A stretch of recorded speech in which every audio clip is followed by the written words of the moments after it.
Olá pessoal, eu estou de volta com mais um vídeo falando sobre a liturgia da nossa igreja, sobre equipes de celebração, sobre quem atua na missa, sobre os nossos rituais.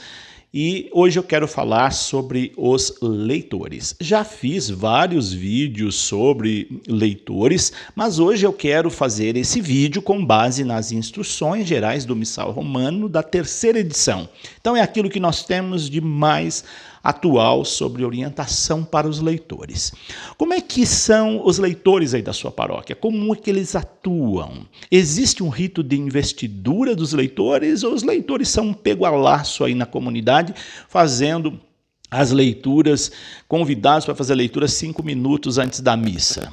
Bom, a igreja orienta uma seriedade para os leitores, ou seja, que os leitores sejam instituídos, né? Tanto é que existe o ministério do acolitato e do leitorato, ambos devem ser feitos com rigor e seriedade,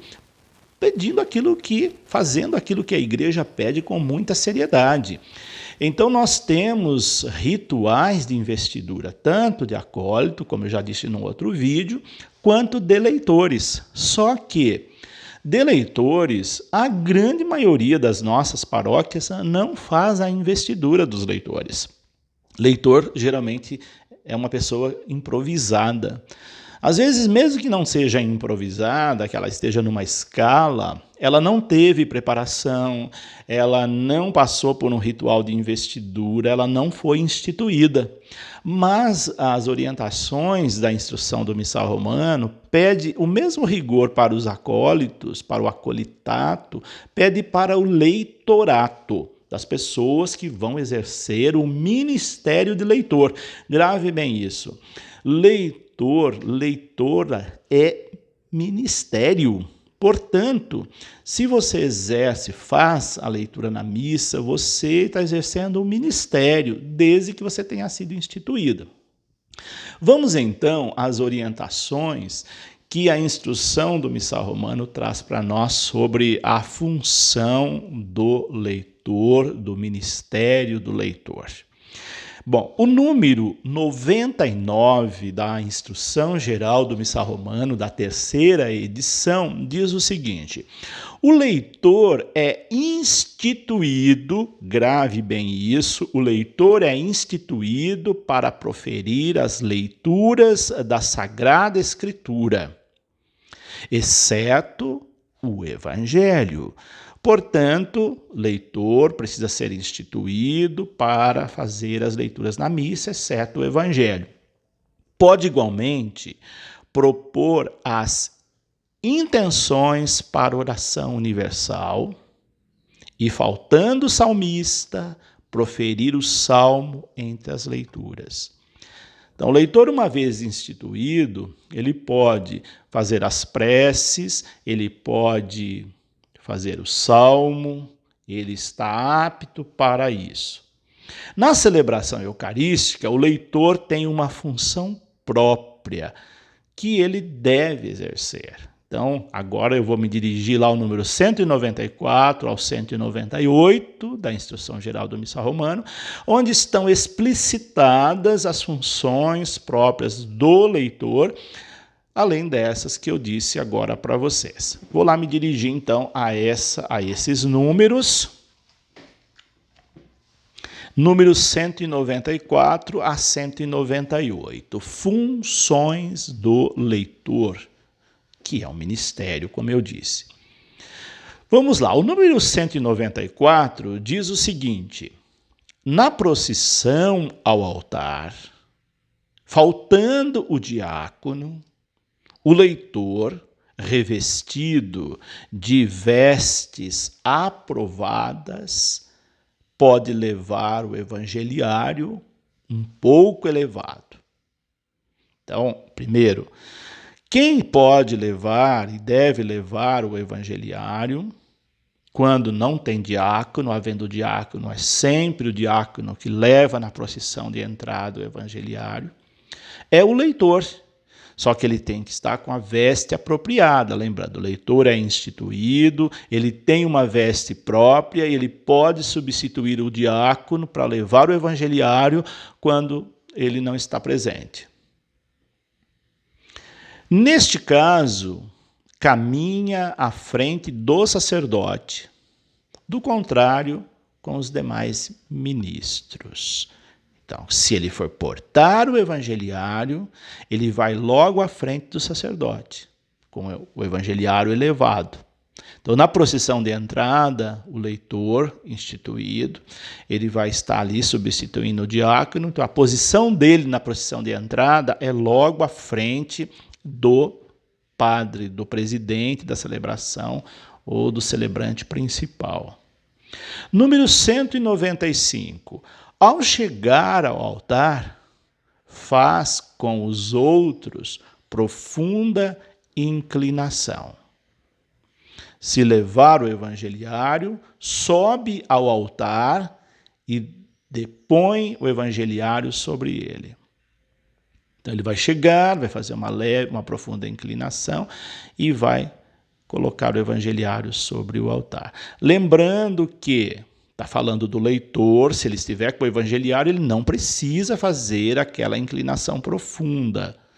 Ele faz, se ele estiver na procissão, sem o evangeliário. Sempre que portar um objeto sagrado, não precisa fazer inclinação. Ele vai chegar lá diante do altar, vai subir ao altar, não é subir no altar, tá? Não é subir no altar, ele vai subir ao altar e vai colocar o evangeliário bem no centro do altar. A seguir, ocupa com os demais ministros seu lugar no presbitério. Então, o leitor instituído, ele tem veste própria, ele permanece no presbitério durante a missa, junto com os demais ministros. Eu sei que há lugares, talvez como o presbitério seja pequeno, para não ficar muitas pessoas, tem um lugar apropriado. Também não é errado ter um lugar apropriado para os demais membros das equipes de celebração, como os próprios leitores. Mas há possibilidade, tendo possibilidade, o leitor, no caso aí leitor instituído, com a sua veste própria, ele pode ficar no altar também, no presbitério também com os demais, com acólitos e messes. Durante a liturgia da palavra, número 196, o leitor profere do ambão as leituras que precedem o evangelho. Ler do ambão as leituras que precedem o evangelho. Aqui já subentende-se as três leituras. Primeira leitura, salmo e segunda leitura. Havendo sequência, também a sequência. E aí o texto vai dizer mais. Não havendo salmista, pode proferir também o salmo responsorial depois da primeira leitura, ou seja, ele pode fazer, nessas comunidades onde não tem muitos leitores, ele pode fazer todas as leituras sequenciais. É uma pessoa só delegada para fazer todas as leituras. Mas quando há várias pessoas, é óbvio que fica muito melhor você distribuir, né? A primeira leitura é um leitor que faz, o salmo ter o salmista próprio que faça, a segunda leitura também e a sequência também. Mas não havendo, não tem problema nenhum que um único leitor faça todas as leituras que antecedem o evangelho. Se a comunidade é pequena, não tem quase pessoas, pode ser feito dessa forma.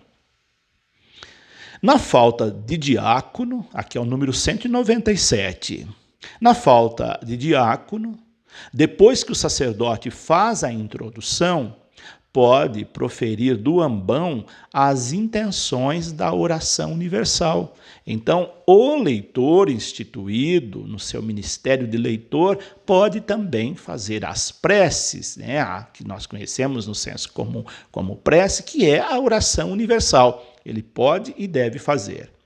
Número 198. Se não houver canto à entrada e à comunhão, os fiéis não recitarem as antífonas próprias propostas no missal, o leitor as pode proferir no momento oportuno. Lembrando que as antífonas que existem antes, como por exemplo no início da missa, na hora da comunhão, tem antífona de entrada, antífona de comunhão. Essas antífonas existem para substituir cantos. Quando não tem cantos, se lê as antífonas. E essas antífonas não precisa ser o padre a fazê-las. Pode ser o leitor. Então, o leitor pode fazer essas antífonas tanto no início da missa quanto na hora da comunhão, a antífona da comunhão. Muita gente não sabe disso, mas pode. Eu sei que 99% é o padre que faz quando faz, Mas o leitor pode fazer essas antífonas, pode ler essas antífonas nesses momentos indicados, nesses momentos apropriados. Vocês viram quantas funções tem o leitor? E vocês então sabiam que leitor deve ser também instituído como o acólito? Que tal aí na sua paróquia conversar com o padre e fazer uma preparação adequada para leitores? Como se faz com acólitos? Prepara bem uma equipe de leitores, faz depois o rito de investidura, institui oficialmente esses leitores e aí então você vai ter uma escala de leitores preparados, instituídos para todas as missas. Isso fica bem, a paróquia fica bem organizada nesse aspecto. É muito importante. E se você tiver dúvidas, deixa aí embaixo também. Comente como que são os leitores da sua paróquia. Eles são instituídos? Eles são escalados com antecedência? Ou eles são ali escolhidos em cima da hora da missa? Veja como são e comente. Comente também se esses leitores têm uma devida preparação ou se são leitores improvisados e mal preparados. Tudo isso faz parte da nossa liturgia, dos ritos da nossa liturgia. Por hoje é isso. Deixo aqui meu abraço, minha bênção. Deixa aí também seus comentários, seu joinha, seu compartilhamento com as equipes da sua comunidade e pessoas que querem saber mais sobre este tema. Que Deus os abençoe e até o nosso próximo vídeo. Em nome do Pai, do Filho e do Espírito Santo.